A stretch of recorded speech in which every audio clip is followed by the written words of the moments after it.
Mm. Hi, my name is Chen, and today I'm going to explain the freedom of speech. First, we should ask, where does the freedom of speech come from, and what is the freedom of speech? The freedom of speech comes from the Amendment 1, no, the First Amendment.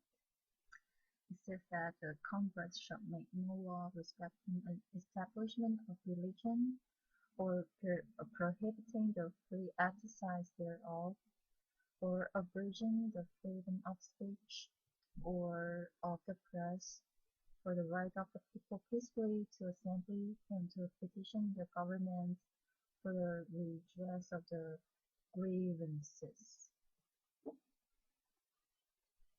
And what is the freedom of speech? The freedom of speech is people can freely voice their political opinion and criticize government actions or policies. Freedom of speech is protected by courts, not only the verbal speech, but also the symbolic speech. The symbolic speech is the nonverbal expression of beliefs, which includes the gestures, movements, and articles of clothing. The First Amendment does not protect speech that is combined with any violation of the established laws, such as trespassing or disobeying or interfering with lawful order by a police officer. Speech that contains malicious statement about public officials or obscene speech is also unprotected by the First Amendment. So there will be the speech that protected but not fully protected by courts, which have restrictions, and also there have some speeches that are not protected by the courts at all. Um, we should know what is the reasonable restriction. The restriction, the reasonable restriction is to keep the balance between government's obligation to protect its citizens and those citizens' exercise of their rights. And what's more, the restrictions imposed by the government should be natural, otherwise the court won't accept them.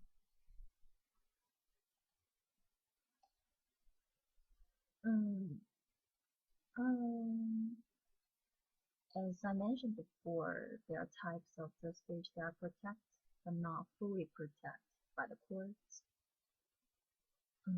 which are corporate political speech and the commercial speech. In this presentation, I want to put my focus on commercial speech.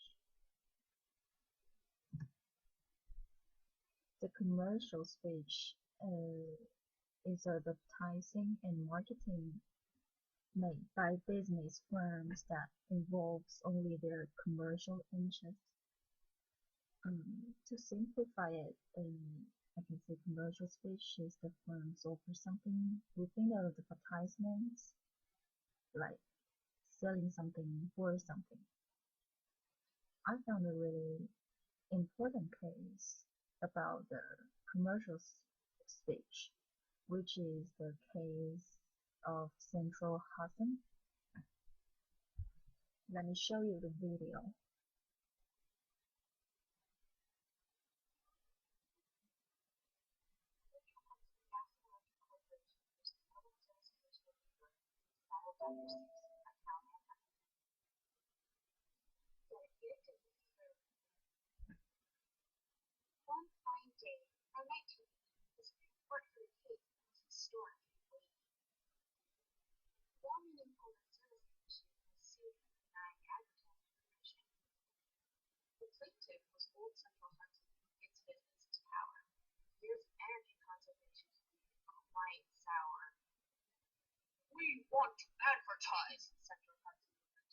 Ninth right shows you're clearly demented. Now, said the court as the cantanker assented, we'll establish a test to see if the boarders have done so. First we must ask, is your business lawful, or will your ad be misleading, illegal, and awful? Since selling electricity is perfectly okay, that's the point for Central Hudson to the commission to say. Next, we must consider the interests at stake.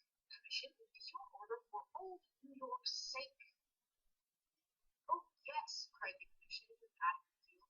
The energy crisis is a threat, always real. Increased ads lead to increased demand, and we worry consumption will get out of hand. Fair enough, the court said, and Central Hudson dreaded this might be the sign of the ruling most dreaded. Yet the case still seemed to be on the fence, so the court inquired, does the order make sense? Does your regulation directly advance this interesting question, this exact circumstance? Of course it does. The evidence is there. Otherwise, why would Central Hudson care? 1 point for CH and 2 points for PSC, but the ruling was hardly down to a T. It was too soon to gloat at the Public Service Commission. The court saw fit to levy one last condition. Must we bid you honestly tell us, are the government's interests simply too zealous? At last, a breakthrough. On this point it was decided. The commission's ban was a wrong to be righted. Central Hudson walked victorious down the Supreme Court stairs, knowing it was now legal to market its wares.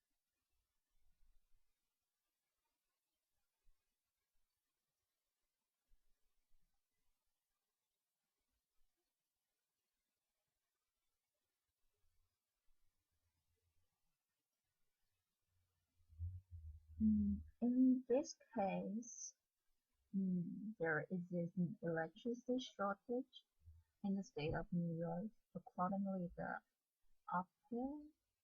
the Public Service Commission imposed a ban on all advertising that promotes the use of electricity.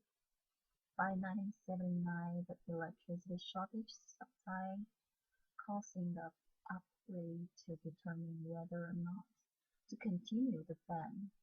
Upon further inquiry, the appellate decided to continue the ban, causing the appellant, Central Hudson Gas and Electric Corp., to file suit, claiming that the regulation of the appellate was infringing on their First and Fourth Amendment constitutional rights involving the commercial speech.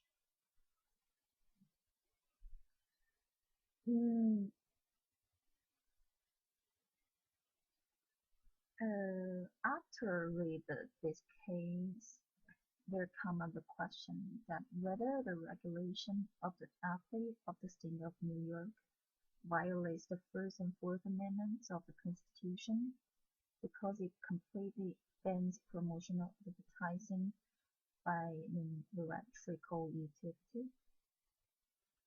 The importance of this case is that it comes out of a four-part analysis to determine whether the case, whether the situation, whether the commercial speech violates the First Amendment. The four-part analysis is to ask four questions. Is the expression protected by the First Amendment? Is the exerted governmental interest substantial? Does the regulation directly advance the government interest exerted? Is the regulation more extensive than is necessary to serve that interest? After answer these four analysis questions, the answer is yes. The appellate violates the First Amendment. The Supreme Court found that the state interest in suppressing the use of energy is substantial. The Supreme Court also found a direct link between the state interest in conservation and aptly order as there is a connection between advertising and demand for electricity.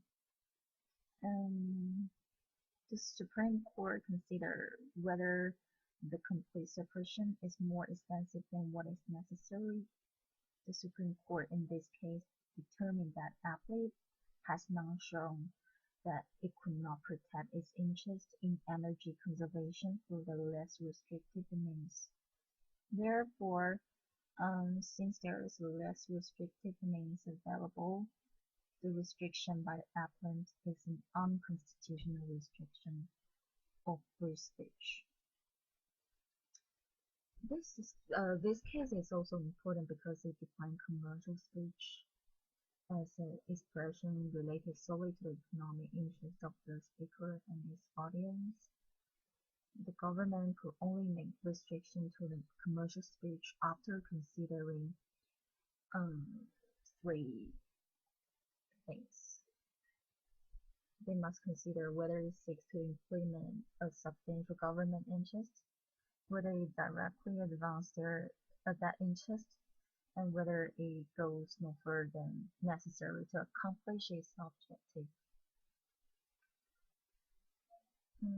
This case is also important for the real world, especially when we're doing the business. We will know whether our commercial speech is protected by the First Amendment so that we can have less difficulties.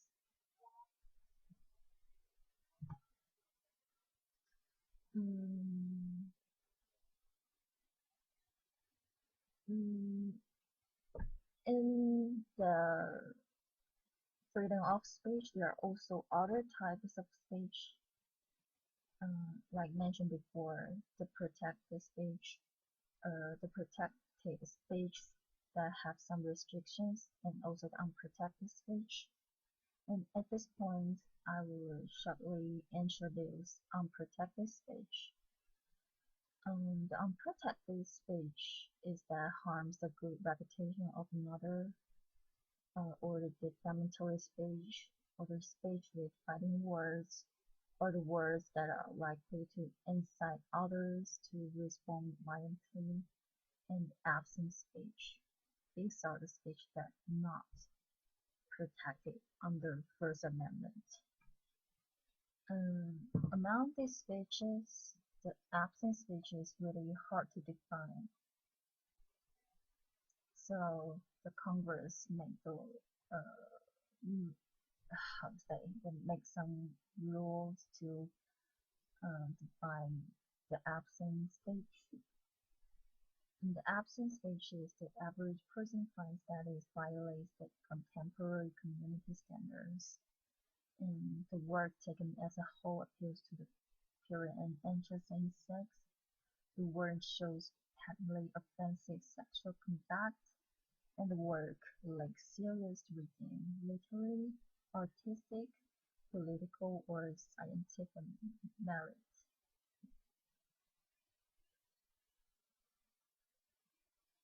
At last, I will shortly introduce online obscenity.